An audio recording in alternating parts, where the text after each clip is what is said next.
বন্ধুরা সব কেমন আছো? আশা করি সবাই ভালো আছো।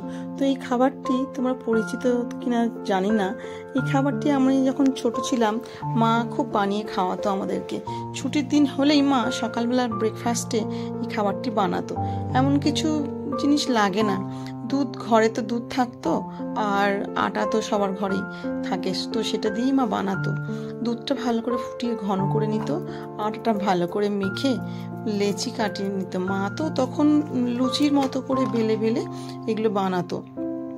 কিন্তু আমি ভাবলাম লুচির মতো করে বেলে তো সহজই হবে, কিন্তু একেবারে একটা বড় লেচি কেটে নিই, সেটা বড় করে বেলে নিই, আর কুকি কাটার আছে, একটু হার্ট শেপ দিয়ে কাটবো, তো দেখতেও ভালো লাগবে বেশ। আর খেতে তো তোমরা বানিয়ে খেয়ে দেখলেই বুঝতে পারবে কেমন খেতে। খেতে সত্যি খুব অসাধারণ। আমার মায়ের হাতে বানানো খেতাম তো কি ভালো যে লাগতো। সেই দিনগুলোর কথা মনে পড়লে আজকে হঠাৎ আমার হাজবেন্ড বলল যে একটু বানাও তো খাই। মানে আমার শাশুড়ি মাও বানাতেন।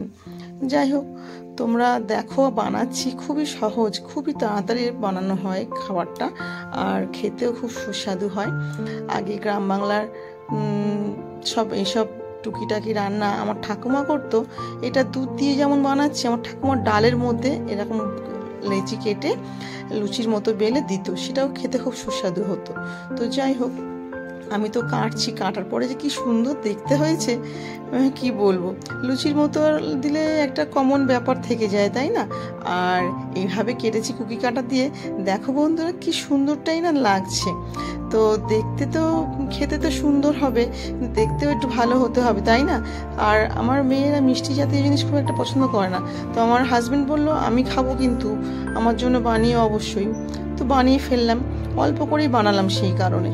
তো এটা দুধ ফুটছে যখন, তখনই এটা দিয়ে দিতে হবে। একে একে সবগুলো ছেড়ে দিলাম, দেওয়ার পরে এটা ভালো করে সেদ্ধ হতে হবে। সেদ্ধ হয়ে গেলে তারপরে ভালো করে নেড়ে চেড়ে ফুটিয়ে নিয়ে আরও যেগুলো ছিল সেগুলো সব বানিয়ে নিয়েছি। দুধটা ঘন হয়ে এসছে, এর মধ্যে আমি একটু বাতাসা আর মিছরি দিয়েছি, তাল মিছরি, কেননা আমাদের চিনি খাওয়া হয় না, সেই কারণে দিয়েছি। একটু এলাচ গুঁড়ো করে দিয়ে দেব। তো এরপরে এটা তো হয়ে যাবে। অনেকে অনেক কিছু দেয়, তো আমি দিয়েছি একটু কাজু, একটু কিশমিশ, আর একটু আমন্ড গুঁড়ো করে, মানে একদম ছোটো ছোটো করে টুকরো করে দিয়েছি। খেতে কিন্তু সত্যি অসাধারণ হয়েছিল, তোমরা জানিও কিন্তু। দেখো, আমি তো বাড়িটা যে সাদা প্লেটে করে আমার বরকে দিয়েছি, আর যেটাতে করে রান্না করেছি সেটা নিয়েই বসে গেছি। খেতে তো খুব ভালো লাগছিল। তোমাদের কেমন লাগলো জানিও আমাকে। ভালো থেকো বন্ধুরা, সবাইকে অনেক ভালোবাসা জানাই। এই পর্যন্ত, বাই বাই।